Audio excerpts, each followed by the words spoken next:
The Bucks signed AB. Now Dalton has an injury. Daniel Jones fell. OBJ tore his ACL. And Todd Gurley accidentally scored a TD. Welcome to the Mishpo.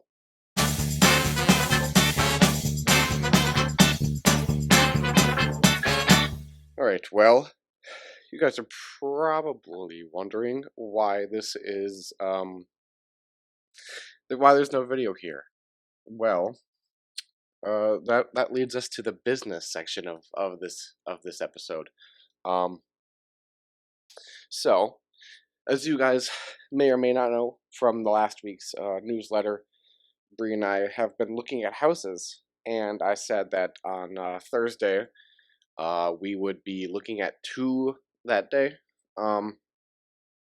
Well, the first one was kind of a dud, and the second one, the second one we bought. So Bree and I have a house. Some of you may or may not have known that by now, but there are some things that go along with getting a house. One, you a bit busy doing house things, like preparing for the house, and as well as is preparing stuff here at our apartment. So we've been going through things and selling things, cleaning, packing up stuff, and all of that has caused a couple things to happen. Well, first off, there's a lot of stuff strewn about. For example, the dining table is completely filled with stuff. Um, the hall, where by like the snack bar or whatever, there's stuff on the ground there. On the counter, there's a bunch of stuff.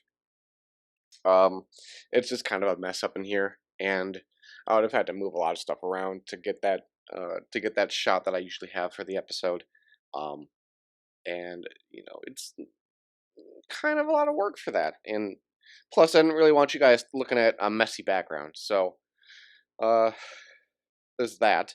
And also, like I said, with a lot of this stuff going on, um, we're a bit more busy, which gives us, me less time to do things. All right. Well, you may have heard a doorbell just now. Someone accidentally dropped off Taco Bell at our place. But also, we're currently in the process of selling a bunch of stuff. And so we've got like 3 people coming within the next 15-20 minutes, probably. So I hope there's not too many more interruptions. I know there will be, but I hope it's not too bad. Anyway, as I was saying, been a bit more busy, which gives us less time to do stuff. Me, included in that, obviously. And I didn't want to just have a week where it was just, oh my god, Bree keeps interrupting me. Didn't want to keep having weeks where I just do the newsletter. I don't know, just because I do a good amount of work for that newsletter, and I'd like to kind of share my thoughts on it via some form of interaction, I guess.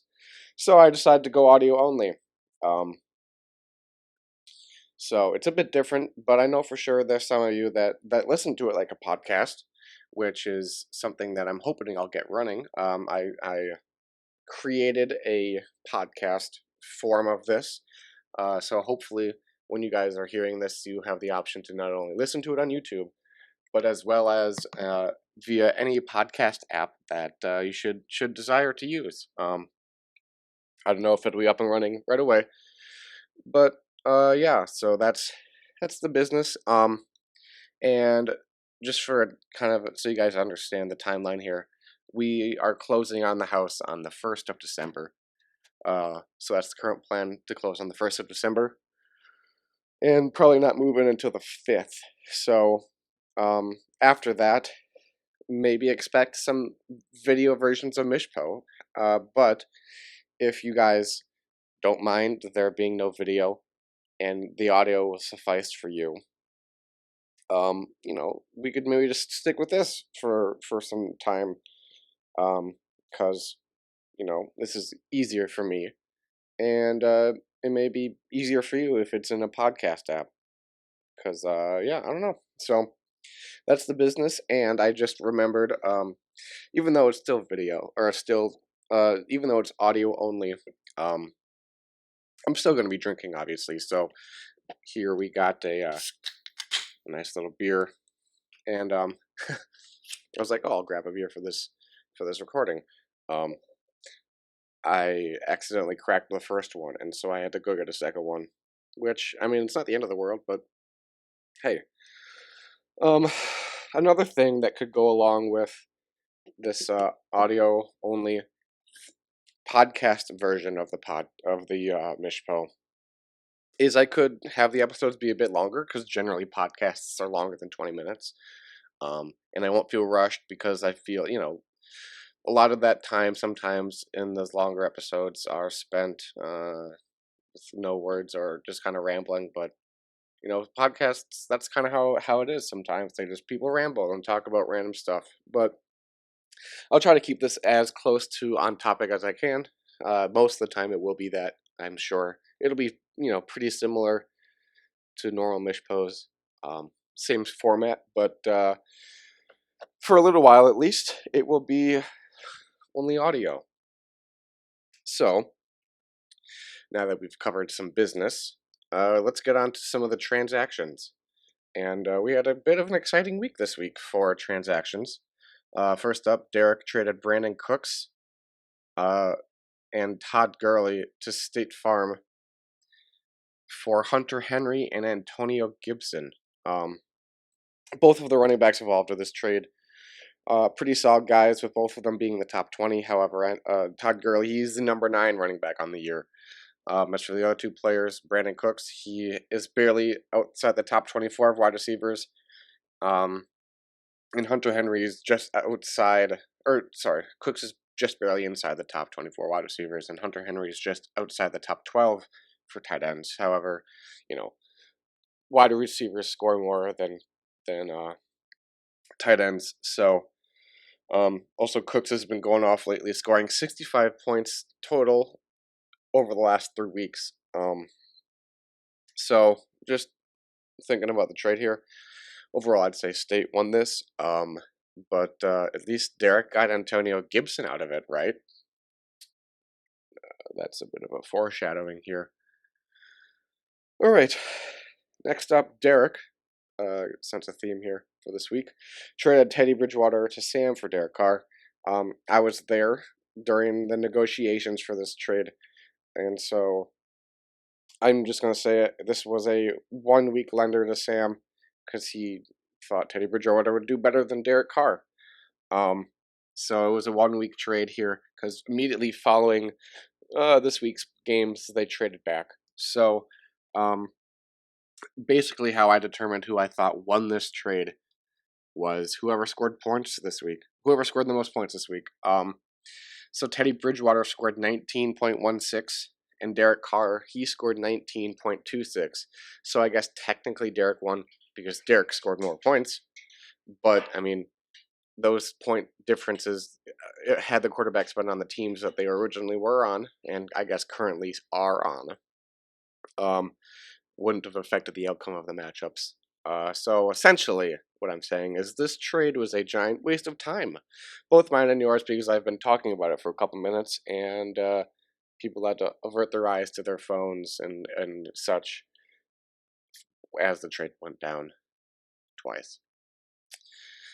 I'm not even going to talk about the second part of the trade back because I already did. So now to move on to the big trade that happened this past week. And it was a 3-way trade, the second 3-way trade of the season, and it also being a 3-way trade between me, T-Corn, and Derek again. So I'm just going to break this down.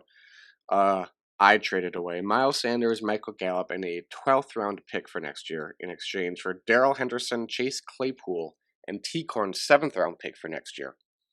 T-Corn traded away Rob Gronkowski, Darrell Henderson, and a 7th round pick for next year in exchange for Antonio Gibson and Derek's 5th round pick for next year. And Derek traded away Chase Claypool, Antonio Gibson, and a 5th round pick for next year in exchange for Rob Gronkowski, Michael Gallup, Miles Sanders, and a 12th round pick for next year. So that's a lot to get in. A lot to talk about. This is also the first time that we've seen picks change hands in this league this season, which is exciting. I'd like to see more of that happen. I've definitely tried over the course of the season to trade picks to people. Um, so let's just dive in here. I'm gonna start with T-Corn. Uh, out of all of us, he I think got the best deal. He got rid of a tight end that, to be frank, he didn't really need. I don't have his roster here in front of me. I can pull it up real quick, but I know he was for sure looking to get rid of Gronk for a little bit there, um, which he was able to. And Gronk has been doing better lately. So he sold him at a high point. Don't know if he'll keep going up or if he'll stay where he's at or if he'll drop back down. Yeah, his other tight end is T.J. Hawkinson, who also had a pretty solid late week last week. Scored 16.9 points. So yeah, you don't really need two tight ends on your roster, especially once your main tight end passes his bye, which he has. TJ has. So I would definitely do the same thing T-Corn did. He didn't need Gronk, and he upgraded at running back. Getting Antonio Gibson in exchange for Darrell Henderson. Those two are very similar in terms of ranking, but I would prefer Antonio Gibson over Darrell if I had the choice. And he turned a 7th-round pick into a 5th-round pick. So I mean, there's obviously get a better pick. Heck, even if it was a 15th or a 14th, that'd be good. So going 7th to 5th, that's 2 whole rounds, and it's the early rounds, so those are the ones that are quite important. So T-Corn made off pretty well here. Then for me, I got rid of Michael Gallup, who has been trending down recently. I believe he put up a goose egg last week. I'll have to check that for sure. But he, the last couple weeks, has been not doing super well. He had promise, I thought, going into this year, but lately, not so much. Yeah, he put up 0 last week and just 4.3 the week before. Currently the wide receiver 51 on the year. And the one big key piece for me then in this trade was Miles Sanders. He is a stud. I think drafted him in the 2nd round. But for me, I was trying to trade him because I do have 2 other really good running backs, I think, on my team, and Josh Jacobs and Jonathan Taylor. And just because of how this league is set up with the keepers and everything, Miles is obviously I'd have to take out a first for him, and I don't know if at the point of this of that trade I didn't envision myself keeping him, and so I just wanted to see what kind of value I could get for him. So his injury risk was a bit worrisome, but I got another decent wide receiver or running back for him, Darrell, as well as a rookie stud who's been going off recently, Chase Claypool. I also ended up swapping my 12th round pick for a 7th round pick, so that's not too shabby either. And then for Derek, he got Miles Sanders, who personally I think he is the most talented player in this trade. He also got Gronk, who is maybe a bit old. Some might say a bit washed, but I mean you can't disagree with facts. He's been performing pretty decently lately. Last couple weeks, he's scored 16 plus in the last 2 weeks. Derek did swap a 5th round pick for a 12th round pick, which I personally think is the biggest hit for Derek in this trade. Overall, I would say that T-Corn won the trade definitively. And between Derek and I, depending on how Darrell, Michael Gallup, and Chase Claypool end up doing over the rest of the season, I could honestly see both of us winning.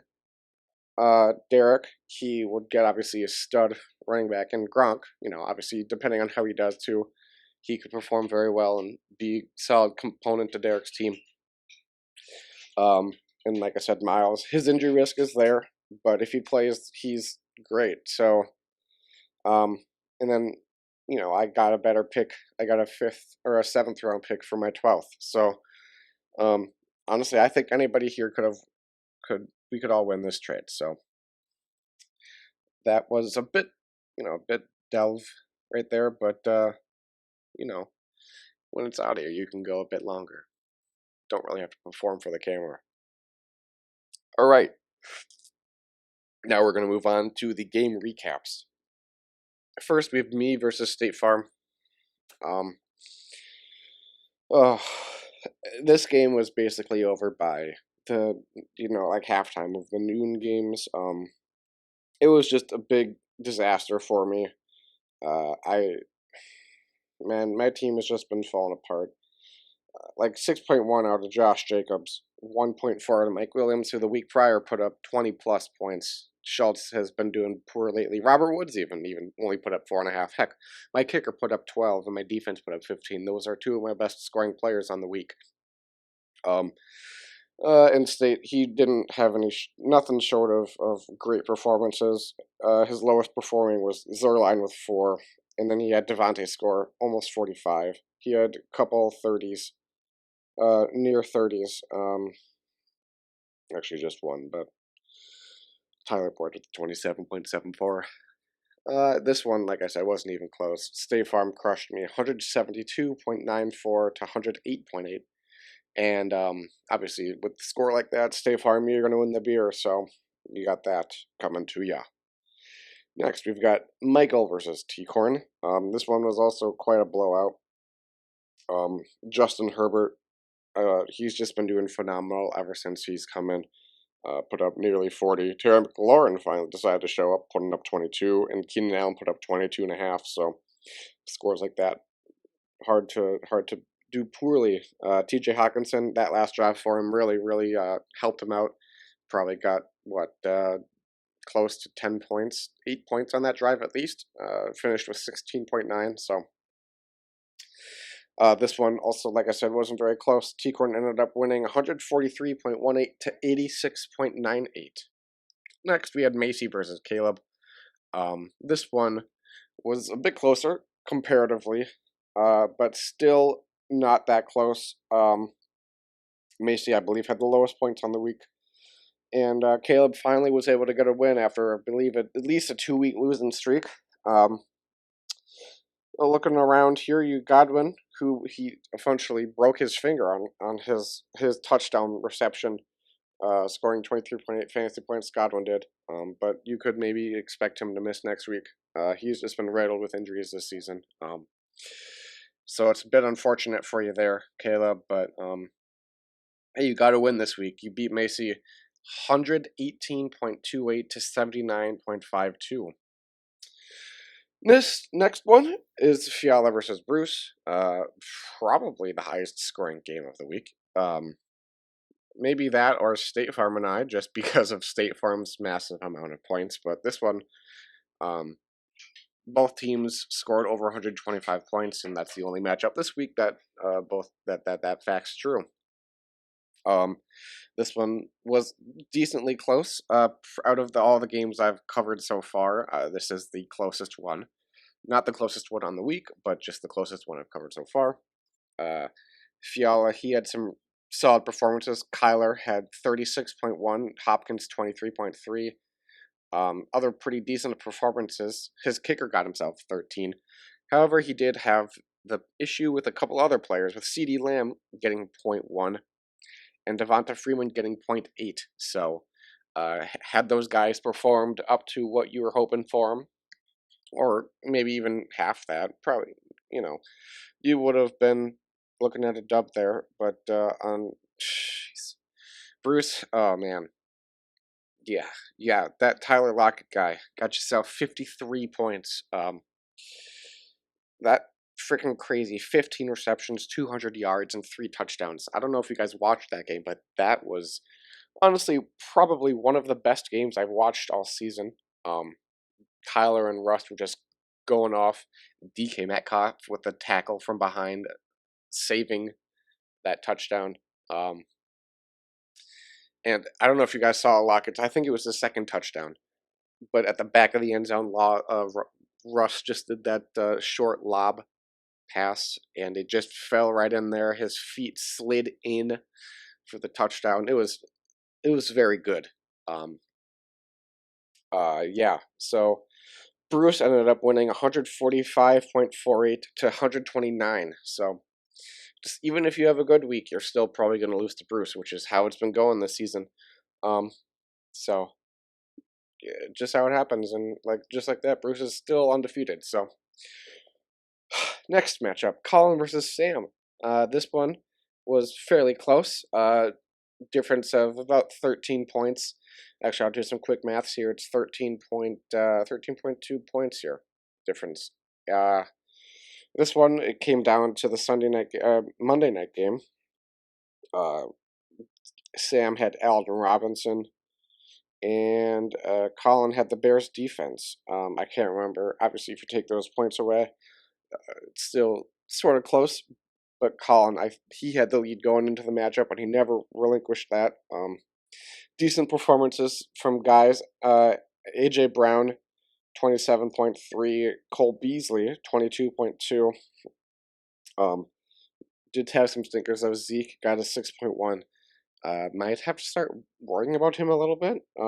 Last couple weeks for Zeke, 6.1, 10 points for the last 2 weeks. The week before, 23.5. But I mean, let's see if he turns it around here versus the Eagles.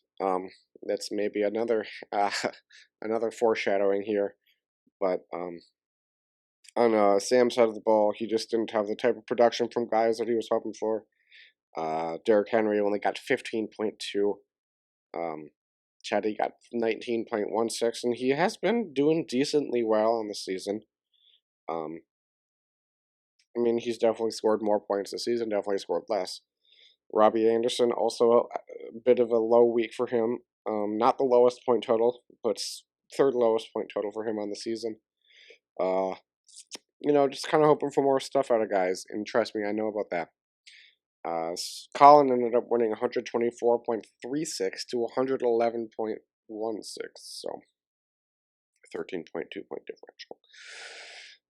Next matchup, we have Derek versus Adam. This one was the closest matchup of the week, being a difference of 10.1 points.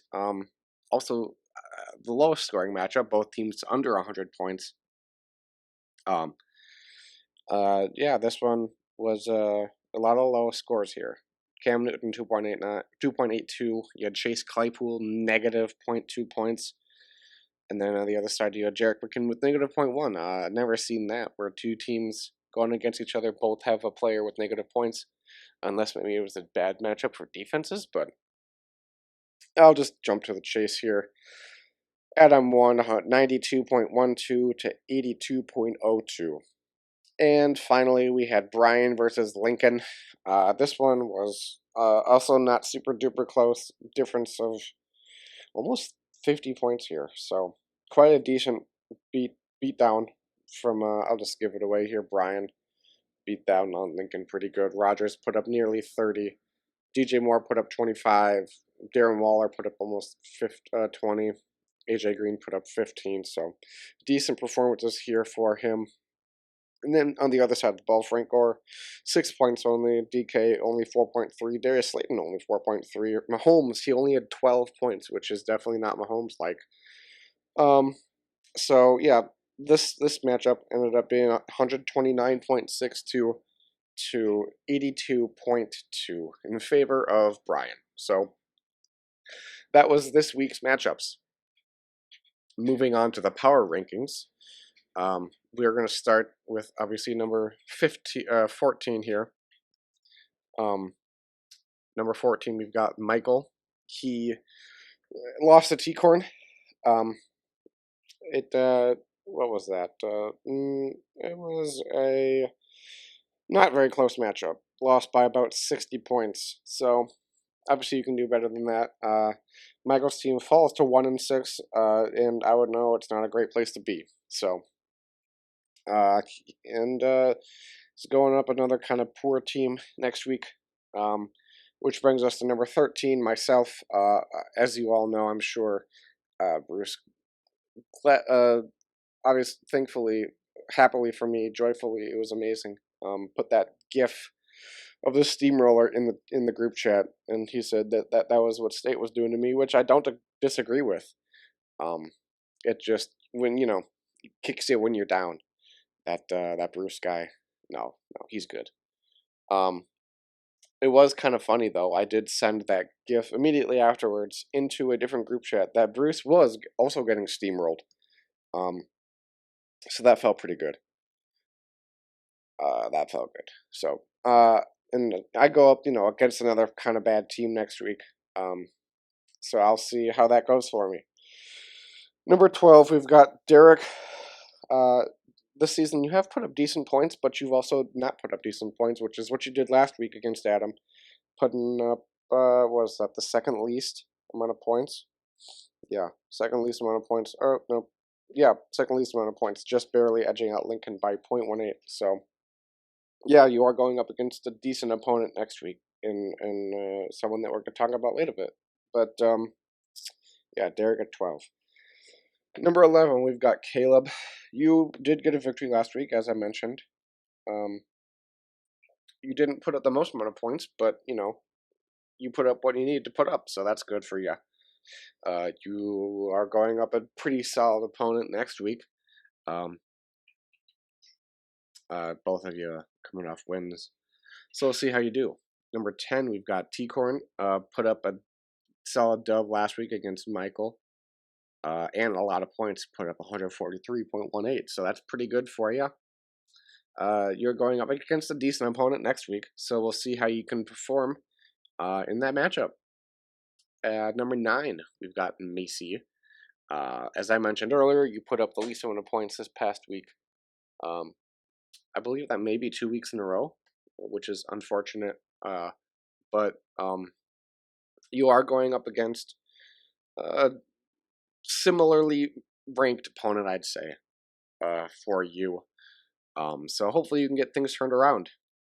Number 8, we've got Lincoln. Got beat by Brian, as I mentioned before. And like I said, it was not close. And things don't get much easier for Lincoln here. He's going up against a pretty decent opponent. So we'll see if Lincoln can get things turned around.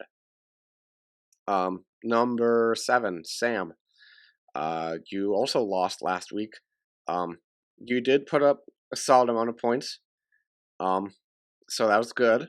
You would have beaten some other teams, but you're obviously looking for more points. Next week, you do go up against a decent opponent.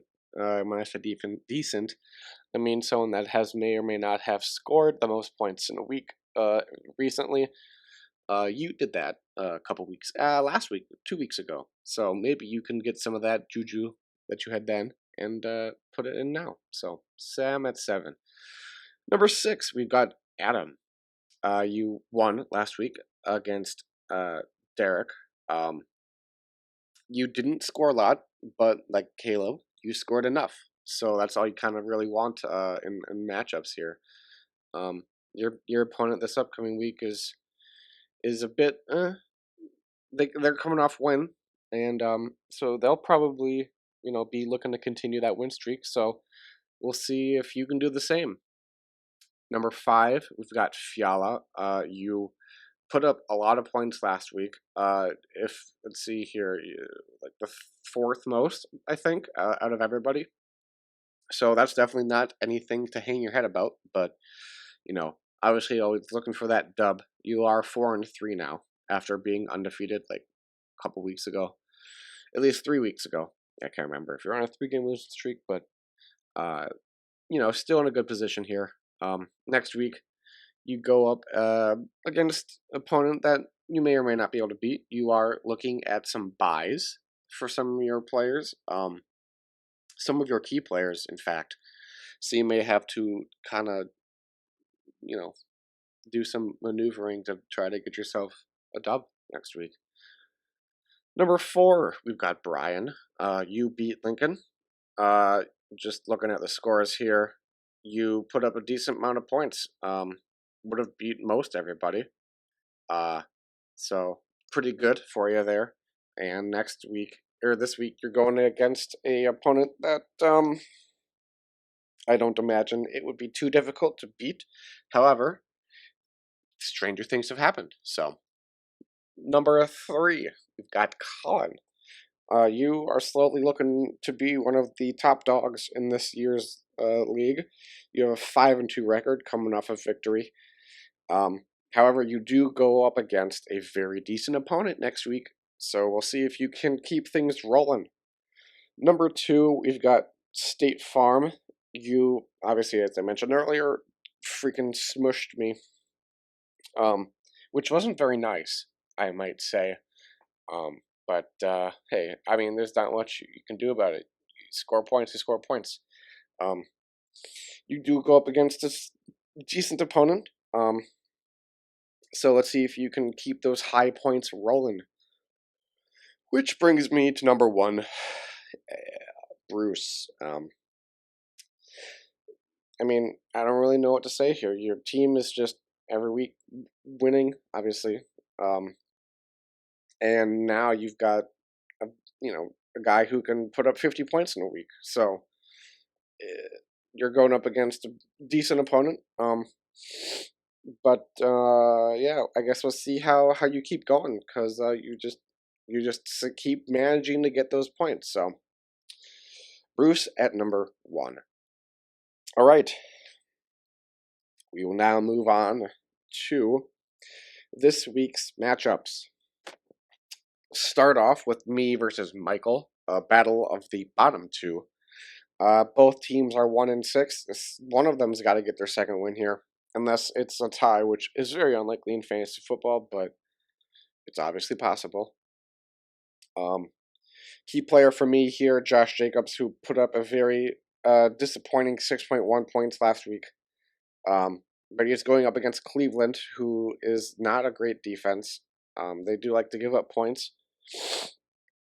So we'll see if I can get a bounce back here from Josh.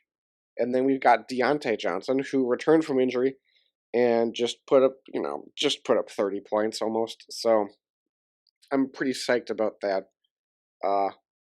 So Deontay for me, and then for Michael, we've got David Montgomery, who is quietly the number 16 receiver or running back on the season.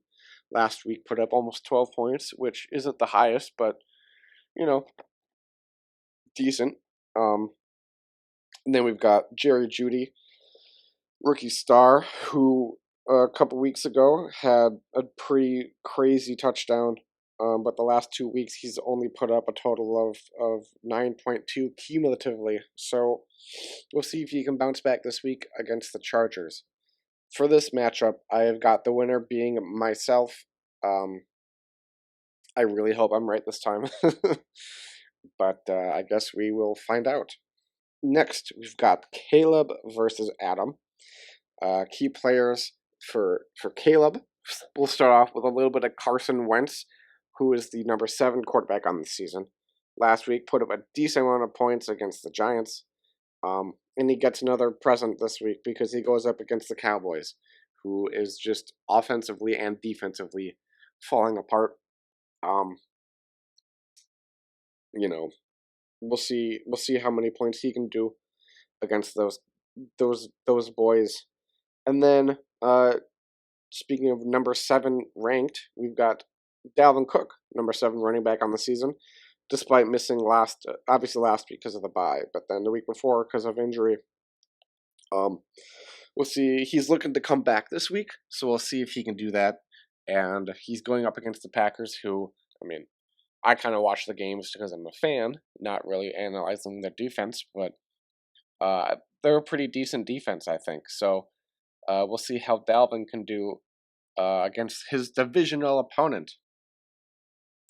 For Adam, we've got Jerick McKinnon, who last week put up -0.1, as I mentioned earlier, and the 2 weeks prior he only put up 4.8 and 2.5. He has been trending down, obviously, with those scores, but he's going up against Seattle, who loved giving up yards and points on Sunday night. So we'll see how he can do, if he can bounce back for you there. And speaking of bouncing back, we've got Mike Evans, who is not. Oh, Adam. Yeah, he's on Adam's team. Golly, Joey. Yeah. Mike Evans, who put up last couple weeks has put up 5.7 and then 2. So obviously, again, not what you want from a player. Um, Going up against the Giants, who not that great of a defense, not that great of a team. Um, so we'll see how well he can do in this matchup. For this one, I've got my winner being Caleb. Next matchup, we have T-Corn versus Macy. Key player here for T-Corn, we got Chris Carson, who could potentially return this week. He was playing last week, but didn't do too great. Um, we'll see how if he can bounce back against the 49ers, whose defense has not been super great this year. Obviously, a lot of injuries on that side of the ball has caused that to be true, but it's still an NFL team, so they're always able to come out and perform. So Chris Carson, and then another key player we've got LaMichael Perrine, has on the Jets, so that's already down arrow here. But last week he put up 13.6 against a pretty decent Buffalo defense, and he's going up against Kansas City, who, if I'm not mistaken, likes to give points to the running back. So we'll see how he can do this week after his mini showing out party. For Macy, we've got Matt Ryan, who has been decently this season, number 10 quarterback on the season. In fact, he's a number 10 overall player, but that's just because he's quarterbacks. Quarterbacks score more.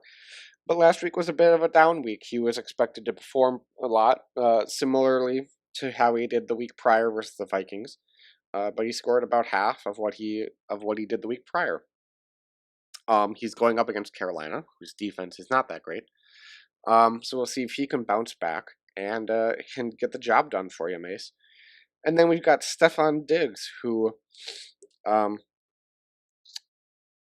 did all right last week, 10.8. Was it last week that he walked to the line and caught a penalty called on him? Which, man, that's not super great for that. But this week he's going up against a pretty tough defense in the Patriots. The Patriots have not been the Patriots this year. But Stefon Diggs has been doing really good this year, so we'll see if he can bounce back. And for this week, I have my winner being Macy. So next, we've got Fiala versus Lincoln. Key players to watch for Fiala. We're gonna go with Le'Veon Bell for the first one. Newly signed Kansas City Chief. Last week with the Chiefs, didn't do great. Got 3.9 yards, but I believe he got his longest run. One of his runs was longer than any run he had with the Jets, which just kind of shows you what Adam Gase does to players. So yeah, Le'Veon Bell, we'll see if he can bounce back. And then we've got Giovanni Bernard. Last week he filled in for an injured Joe Mixon, and he did not disappoint. Put up 20.6 fantasy points. And he's going up against a tough Tennessee team, should he get that start again, depending on the health of Joe Mixon. So if he plays in the starting role, he could, look to be getting some decent touches. Speaking of Joe Mixon, Lincoln's first key player is Joe Mixon. Wow, would you look at that? He obviously did not play last week, but on the season he's running back 13, which is not bad. Yeah, we'll see if he's gonna play. He didn't practice on Wednesday, according to what I've got here, and so he's questionable for this weekend. So we'll see if he can play. And another player for Lincoln here, we've got DK Metcalf, who put up a very kind of upsetting 4.3. You should get points for tackles. I don't know if he did get a point for that tackle. It doesn't look like it. Should have gotten a point for that tackle. Should be at 5.3. But Yeah, not great. We'll see if he can bounce back this week, going up against San Francisco, um, who's without Richard Sherman, without some key players on the defense. So we'll see if he can bounce back. Um, for this matchup, however, I have my key player or my winner being Lincoln, and he is my lock pick. Um, so we'll see how that game goes. Next up, we've got State Farm versus Sam. Um, for State Farm, key player, we've got Tyler Boyd, who last week against the Browns scored 27.74 points, which is quite good. Um, and he's going up against Tennessee this week, so we'll see if he can keep that good good juice flowing. Speaking of receivers scoring well, we've got Juju Smith-Schuster, who last week put up a pretty solid 17 and a half. But he's going up against a tough Baltimore defense this upcoming week. And he is also questionable, set out practice on Wednesday, much like Joe Mixon. So we'll see how he can do in this week.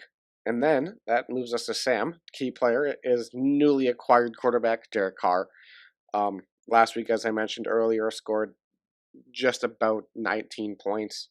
But he's going up against everyone's favorite defense to play against. Maybe not the favorite. Cowboys are probably the favorite defense to play against, but they're pretty high up there in the Cleveland Browns. Yeah, you've got that to look forward to. See if Derek Carr can bounce back from his mediocre performance last week. Which brings us to Sam's second key player in T. Higgins. Last week put up 18.8, a slight increase from the week prior where he put up 18.7.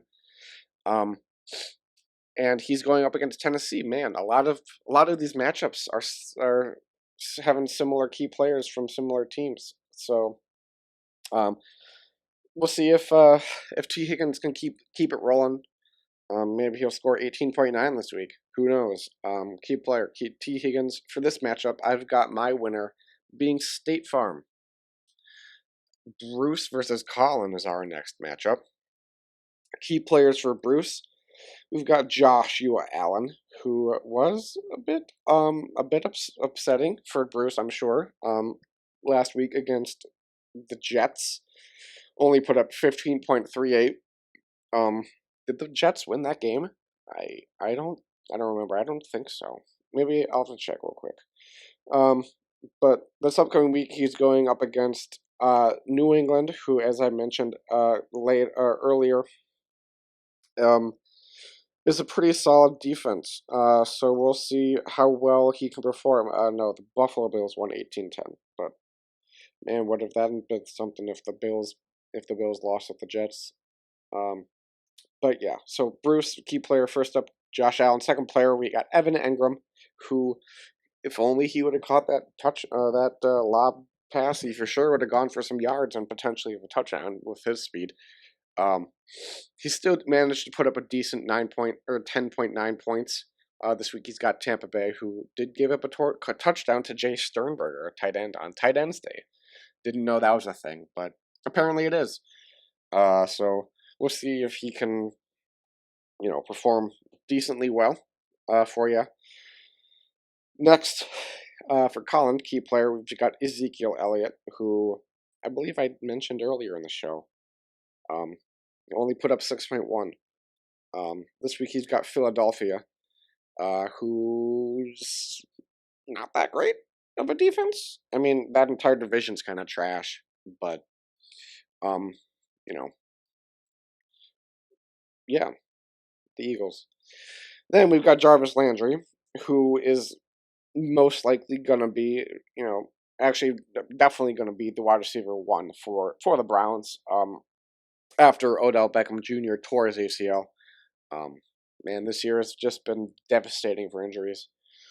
Oh man, I'm pretty lucky that my biggest injury was week one with Blake Jarwin tearing his ACL. That was the only week, however, I won. So maybe I need an season-ending injury to happen to one of my players for me to win. Maybe that's it. But yeah, Jarvis Landry, he's going against the Raiders this upcoming week. The Raiders defense is probably about middle of the pack, so we'll see how he can do against them. And then for this matchup, I've got my winner being Colin. I got Colin here on the upset, which brings us to our last matchup of the week: Derek versus Brian. Derek, we've got a key player, newly acquired quarterback Teddy Bridgewater. Get to make that joke twice. Going up against the Atlanta Falcons, which didn't mention them against when I said the defenses you love going up against, but defensively, the Falcons kind of suck, and offensively, I guess. Yeah, it's bad when you're upset that you're scoring a touchdown. Man, that crazy how those guys can just somehow find a way to lose every week. Anyways, yeah, Teddy Bridgewater, going up against the Falcons, and it's divisional, so that just adds a little bit more spice to this. Hopefully for him, he can get stuff turned around, and get some good points out of it. And speaking of the Panthers, we've got Mike Davis, who put up an 8.6 last week, um, despite going off ever since McCaffrey's left with injury. In this matchup, he could potentially have this this next upcoming matchup be his last week as the full-time starter, with Christian McCaffrey coming back soon, it's seeming like. And he's also obviously going up against the Falcons. So we'll see how well he can do. Then for Brian, we've got Clyde Edwards-Helaire. Put up a mediocre 13.3 points last week. But he did finally score another touchdown, so that's good. Le'Veon Bell wasn't as involved as some people might have thought, which is good for Clyde owners. I have him in another league, so I'm also happy about that. And this week he's got the Jets, who, a lot of people are thinking are bad, which obviously they are at 0-7, but they shut down, for the most part, kind of Josh Allen last week in the Bills. So we'll see if he can perform better than those guys did. And then we've got AJ Green. Last week he put up a pretty solid 15.2, following up the week before with a 17.6. And this week he's got the Titans, whose defense looked pretty solid when they played last. But not the Bills, obviously. Actually, no. I don't know who they played. There was another doorbell, but Breeze got it this time. But yeah, AJ Green got the Titans this week. We'll see how he can do. So, for this matchup, I've got my predicted winner as Brian. So that'll do it for this week's episode. As I said, just let me know what you guys think of the podcast version of this. Obviously, it probably will not change for the next month or so. Probably maybe a month and a week. But, if you guys prefer this over video, then I can obviously keep doing it this way. I feel like it's you guys get more information, more bang for your buck this way. Obviously, it's a bit longer, but sometimes people like them. Sometimes people like it a bit longer, if you know what I mean. But yeah. So with that, thank you and thank you.